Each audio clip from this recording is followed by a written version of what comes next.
voilà, on ne peut pas parler d'éphémère. Le comité vient de s'installer au sein de la Fédération ivoirienne de football. Le comité doit travailler et c'est le travail qui pourra aboutir à une assemblée générale élective qui va libérer les acteurs pour qu'on revienne à la normalité.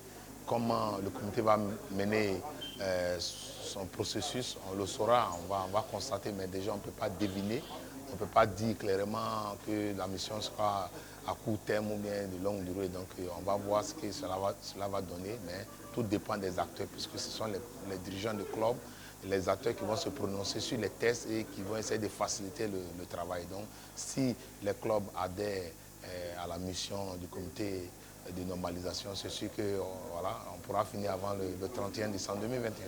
Bon, promoteur, on peut le dire, mais déjà ce qu'il faut relever, c'est que le comité s'installe au moment où l'équipe sortante, le comité exécutif sortant a envoyé des requêtes au niveau du tribunal arbitral du sport. Donc déjà, ça jette un peu le froid sur le souhait ou bien la volonté de ce comité de travailler dans la quiétude, puisqu'il y a un groupe de dirigeants de clubs soutenus par le comité exécutif sortant qui conteste la décision de la FIFA qui est allée au tribunal arbitral du sport. Donc ça contraste un peu avec le discours. Elle souhaite l'union, l'adhésion de tous, mais est-ce que le message sera entendu? Donc on va voir ce que cela va donner dans les semaines et mois à venir.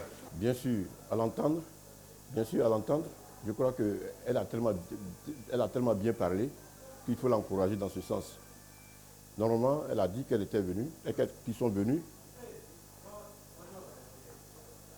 pour mettre des choses en place pour le bonheur du football ivoirien. Pour le bonheur du football ivoirien. Et je crois que c'est nous, les présidents de club, qui devions les accompagner dans l'exercice de leurs fonctions. D'abord, c'est nous, les présidents de club. Si l'entente y est, je pense qu'il n'y aura pas de problème. De toutes les façons, le comité est déjà là. On n'y peut rien. On est obligé de se soumettre et c'est notre affaire. Donc, il faut que nous-mêmes, d'abord, on se lève comme une seule personne pour pouvoir vraiment parler de nos doléances, de nos problèmes. Voilà, pour que ce comité-là puisse vraiment travailler comme nous le souhaitons, par la grâce de Dieu. Je ne dis pas qu'au regard du discours. On vient d'assister, c'est vrai, Madame Mariam Daou Gabala a eu un discours vraiment rassembleur, un discours comme tout le monde. On la connaît déjà, parce que c'est une dame qui marche par négociation, par conciliabule. Donc au regard, on ne parle pas du discours. La durée du comité de normalisation dépendra des acteurs du football. La durée du comité de normalisation en Côte d'Ivoire dépendra de ceux qui ont des intérêts dans le football. Ça veut dire quoi? Ça veut dire qu'aujourd'hui, nous sommes dans une situation où la crise n'arrange personne, que ce soit les pro-pro qui étaient avant, ceux qui étaient opposés hier, ça n'arrange personne. Ceux qui aspirent vraiment à devenir quelque chose demain, ça n'arrange personne. Donc aujourd'hui, nous sommes tous dans un même panier, que ce soit journalistes, footballeurs, président de club, responsable de club, État de Côte d'Ivoire et tout. Parce qu'il ne faut pas oublier que la Côte d'Ivoire ne peut pas continuer à se présenter comme un mauvais élève à l'international.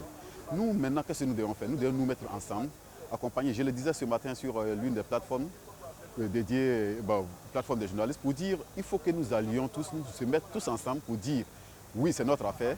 On a gaffé à un certain moment, ce qui a permis à la Fédération internationale de venir. Maintenant, là, nous, c'est notre affaire, il faut qu'on sorte de ça. Et pour sortir de ça et puis pousser cette normalisation-là, on doit s'entendre. L'accompagner rapidement. On peut au bout de 4 mois, 5 mois, 6 mois, finir avec cette normalisation. On a vu ça dans d'autres pays, par exemple au Ghana. La normalisation n'a pas fait 1 an. Donc en Côte d'Ivoire aujourd'hui, là, si on met l'intérêt du football, et pour la Côte d'Ivoire, et pour le football, on peut se dire, bon voilà, nous, on veut jouer, on veut aller à tel truc. On a elle a dit, on a des challenges très importants aujourd'hui. On ne peut pas aller même à cette canne-là. C'est-à-dire qu'on doit aller à l'élection du président de la CAF le 12 mars prochain. Il faut qu'on arrive là-bas, même si c'est la normalisation qui va nous amener, il faut qu'on arrive là-bas très soudés, où on voit vraiment toutes les tendances qui étaient opposées en Côte d'Ivoire, là, main dans la main pour aller porter Jacques Anouma, peut-être à la tête de la fédération, de la Confédération africaine. Donc ça peut être éphémère si nous le voulons. Mais ça peut aller au-delà d'1 an, au-delà de 2 ans, au-delà de 3 ans, par notre bon vouloir. Parce que si on ne s'entend pas, la FIFA ne verra même pas de problème pour continuer, pour projeter. La FIFA va toujours nous continuer avec cette normalisation si on ne s'entend pas. Mais dès qu'il y a l'entente, eux, ils n'ont même plus rien à faire. C'est la question.